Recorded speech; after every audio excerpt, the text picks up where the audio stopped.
Right now, I am willing to bet that a lot of people around the world are choosing to emulate the experience of going outside and interacting with others in Animal Crossing New Horizons. It's been said a lot lately, but it really does feel like the game released at the exact perfect time. If you can't go out and spend time with your real friends, after all, at least you can give a lasagna to an octopus. I myself was actually unfortunate enough to get the Roni, at which point I dove headfirst into island living.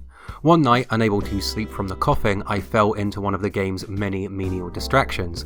The Nook brothers were buying barrels at double the price, and since all I needed to craft a barrel was wood, I went about the slow, tedious process of stripping my island of all of its natural resources. Upon coming across a tree, I would hit it 3 times with a club, collect the neat little bundle of wood it deposited, and move on to the next one, all the while quietly muttering to myself in a disease-induced stupor, "More wood means more barrels." I'd like to tell you that this was, in some way, a meditative experience, but I can't.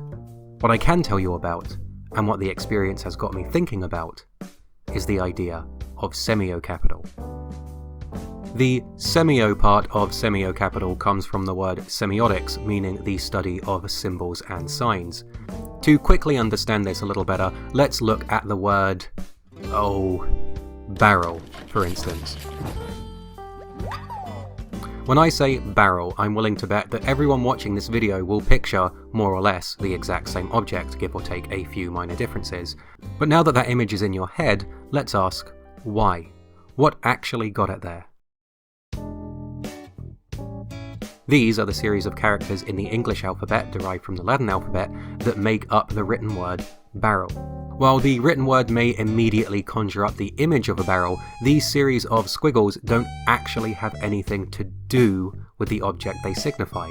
The link between these letters in this order and the object itself is both objective fact and completely arbitrary.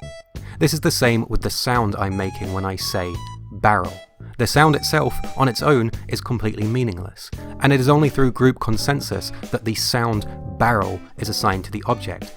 The sound and word are linked, of course. One is a pronunciation of the other, or a transcription of the sound into English, but a barrel itself, the object, or something like it, came before there was a word or sound to describe it. The sound or word barrel could just as easily have been decided to mean anything else. In semiotics, the written word and sound barrel would be signs, while the object itself would be the signified. Barrel signifies this. If you're like me, you've now heard the word barrel so many times in such quick succession that its artificiality is more apparent than ever. Barrel. This arbitrary link between signs and signifiers is even more obvious when you take a naturally occurring object, for example. A barrel is at least made by people who communicated and designed it to fit their needs. An apple or an island don't even relate or have anything to do with language itself. And interestingly, a sign can impact how we view the signified. When we say island, most people think of a whole mass of land above the waves, but there's no reason the word island couldn't include the earth beneath the waves, or miles and miles of sky and clouds above the island. It is solely down to the human need for specificity that when we hear the word island, we only think of this and not this. Signs can be more abstract, of course. A cross could be said to signify Christ, a specific church, or even an entire religious institution. So, semiocapital could be said to be the theory of the value, proliferation, and commodification of signs. In his book The Soul at Work, Franco the Big Beefo Berardi stipulates that our society is currently in the process of shifting from the mass production of material goods to be used to the production of symbols to stimulate, and that this process is made easier by the increasing digitization of our everyday lives. We are, in advertisements and phone screens and even overheard conversations on public transportation, facing a constant barrage of signs. He writes, "The regime of semiocapital founds its power on overloading, accelerating semiotic flows which let sources of information proliferate until they become the white noise of the indistinguishable, of the irrelevant, of the unintelligible." This barrage of signs and state of semiocapital leads to what Jean Baudrillard called the simulakra, a sign that represents another sign.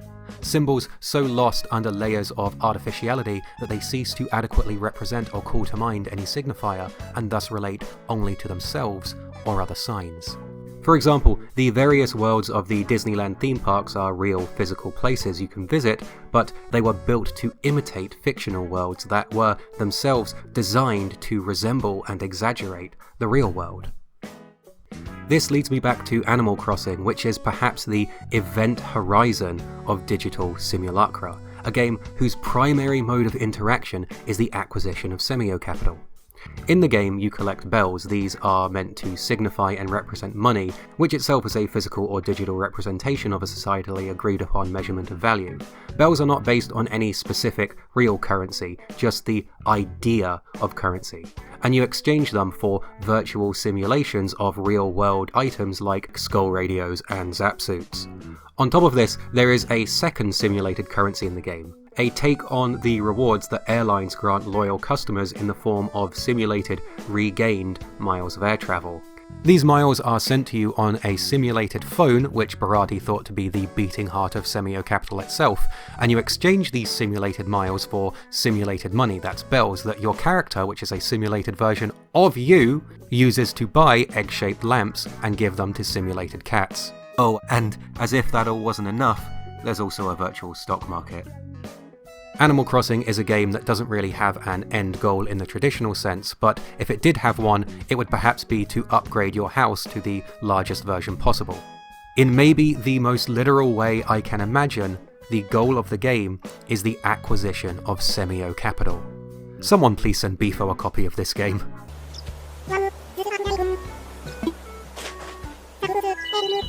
The game does boast plenty of other features, a relaxing atmosphere and quite charming writing, but the aspect of the game that is meant to keep players engaged and coming back day after day really is the acquisition of virtual looms. And what do you do with those looms once you have them? Well, you show them off, of course. The game's multiplayer component is interesting. It's something I keep coming back to when I think about the game. Despite the feature being a fairly major selling point, when it comes to multiplayer interaction, there really isn't anything you can do. The component exists primarily as a kind of walking tour simulator. Most of the times I visited another player's town, the gameplay has consisted of following them around, inspecting their goods, and nodding in approval.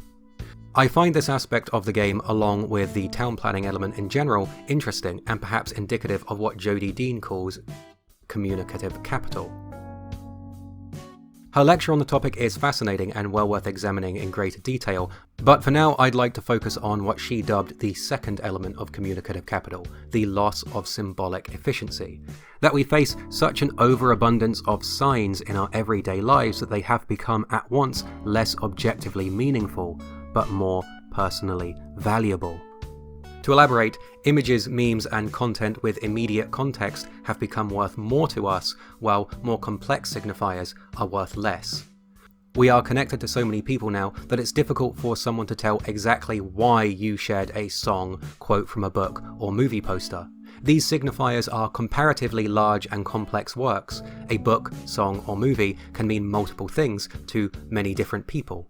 But a simple image with no required context to be understood or unwrapped, a meme, for example, that makes it immediate. It's something whose value can be instantly ascertained and grants it communicative capital.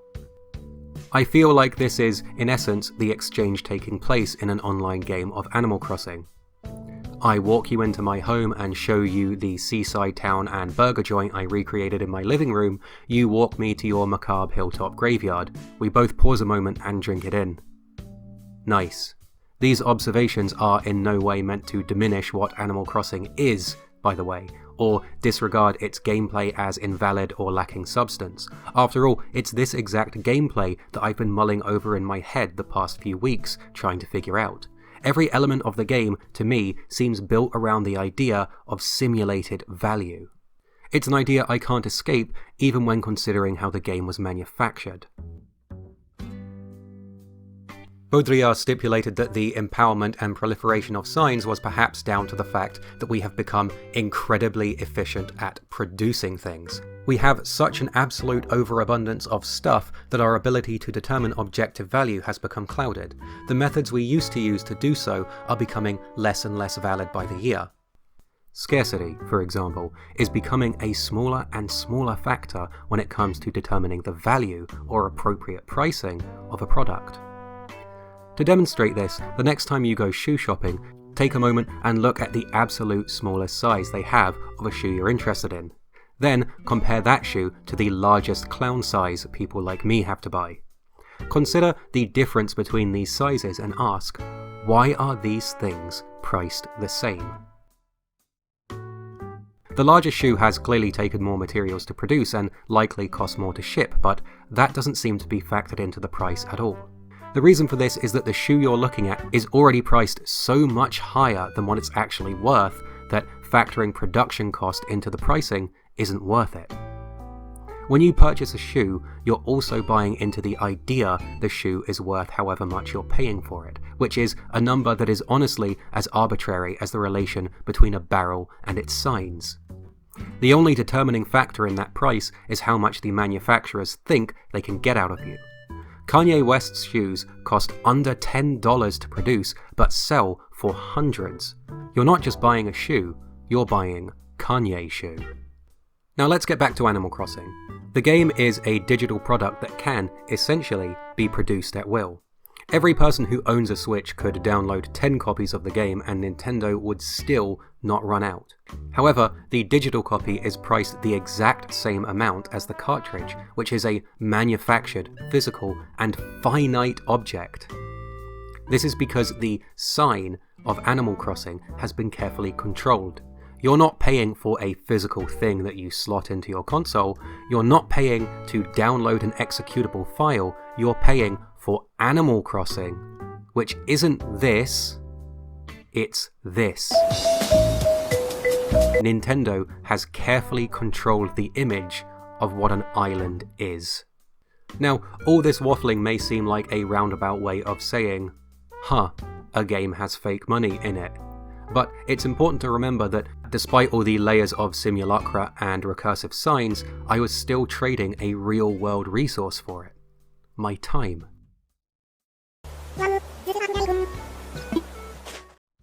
Look, this wasn't a game I expected would in any way, shape or form lead to any kind of introspection on my part, but no matter what, I can't shake this idea of value when I play it. What exactly is it about the game and the world that keeps me coming back every day to chase those virtual deals? Maybe it's the element of control the game offers us, a little piece of a world that we can shape and change as we see fit. Maybe it's the attainability of it all, that debt isn't an insurmountable lifelong burden but a beatable goal to be tackled at your own pace. Maybe it's just the fact that the allure of a bigger house, even a fake one, is hard to resist. To be honest, I'm not really sure. All I know is, more wood means more barrels.